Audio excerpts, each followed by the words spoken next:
নমস্কার বন্ধুরা, মানি matters after অলের পক্ষ থেকে আপনাদের সবাইকে মধ্যবিত্তের আর্থিক পরিকল্পনার প্রথম পর্বে স্বাগত জানাই।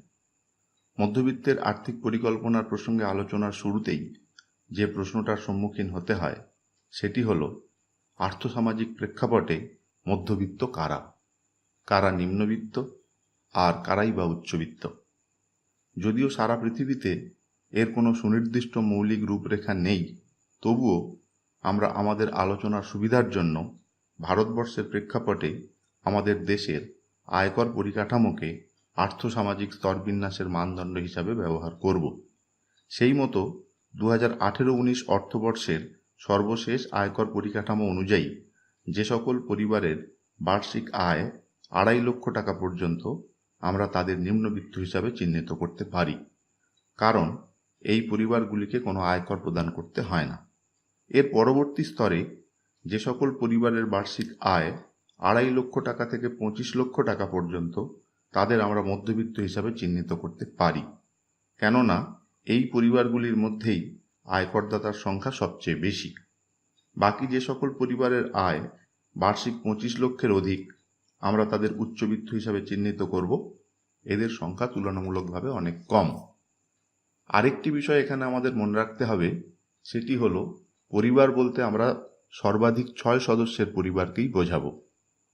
তাহলে এই পর্যন্ত এটা পরিষ্কার হয়ে গেল যে সর্বাধিক 6 সদস্যের একটি পরিবার, যাদের বার্ষিক আয় 2.5 লক্ষ টাকা থেকে 25 লক্ষ টাকা পর্যন্ত, আমরা তাদের আর্থিক পরিকল্পনার বিষয়গুলি নিয়েই এখানে আলোচনা করব, কারণ তারা মধ্যবিত্ত।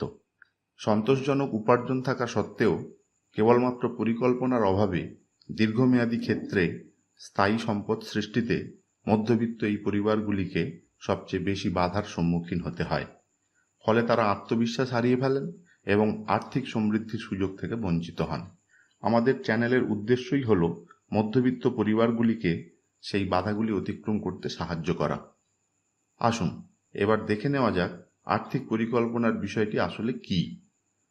আর্থিক পরিকল্পনা হল এমন একটি চলমান প্রক্রিয়া যার সাহায্যে আমরা আমাদের বর্তমান আর্থিক অবস্থার প্রেক্ষিতে স্বল্প ও দীর্ঘমেয়াদী ভবিষ্যৎ আর্থিক লক্ষ্যগুলিকে স্থির করতে পারি এবং বিচক্ষণ অর্থনৈতিক সিদ্ধান্ত গ্রহণের মাধ্যমে যথাসময়ে সেই লক্ষ্যে পৌঁছাতে পারি।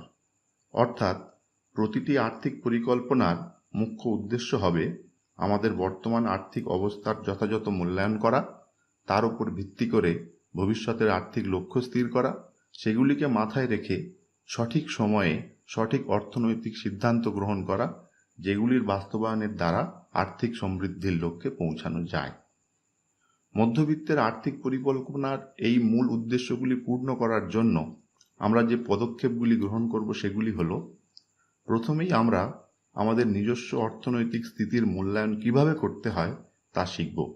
এর জন্য আমাদের আয় বা ইনকাম, ব্যয় বা এক্সপেন্স, সঞ্চয় অর্থাৎ সেভিংস, সম্পদ বা অ্যাসেট, দায় বা লায়াবিলিটি ইত্যাদি বিষয়গুলি সম্পর্কে স্পষ্ট ধারণা তৈরি করতে হবে। তাহলেই বোঝা যাবে অর্থনৈতিক মানচিত্রে আমরা ঠিক কোথায় দাঁড়িয়ে।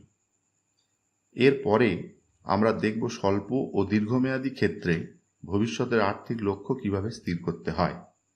আয় বৃদ্ধি, ব্যয় সংকোচ, সম্পদ সৃষ্টি কিংবা দায় লাভক ইত্যাদি বিষয় সম্পর্কিত আর্থিক লক্ষ্যগুলিকে অগ্রাধিকারের ভিত্তিতে কোনটিকে ঠিক কতটা প্রাধান্য দিতে হয়। তারপর ধীরে ধীরে আর্থিক লক্ষ্যগুলিকে পূরণের জন্য সর্বোৎকৃষ্ট উপায়টিকে কিভাবে শনাক্ত করতে হয় সেই বিষয়েও আমরা আলোচনা করব। আমরা এও শিখব যে পরিবারের আর্থিক সুরক্ষার বিষয়টিকে কিভাবে সুনিশ্চিত করতে হয়।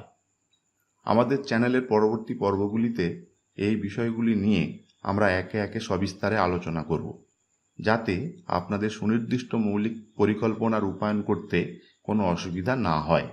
আশা করি আপনারা আমাদের চ্যানেল থেকে যথেষ্ট আত্মবিশ্বাস অর্জন করতে পারবেন এবং ভবিষ্যৎ অর্থনৈতিক সমৃদ্ধির পথে এগিয়ে যেতে পারবেন। আজকের বিষয়ের উপর যদি আপনার কোনো প্রশ্ন বা পরামর্শ থাকে তাহলে কমেন্ট করে আমাদের জানাতে পারেন। আর যদি আপনার ভালো লাগে তাহলে লাইক করুন, শেয়ার করুন এবং বিনামূল্যে চ্যানেলটিকে সাবস্ক্রাইব করে বেল আইকনটিতে ক্লিক করুন, যাতে আমাদের পরবর্তী পর্বগুলির নোটিফিকেশান আপনি পেতে পারেন। আজ এই পর্যন্তই, দেখা হচ্ছে পরবর্তী পর্বে। Thank you all for watching.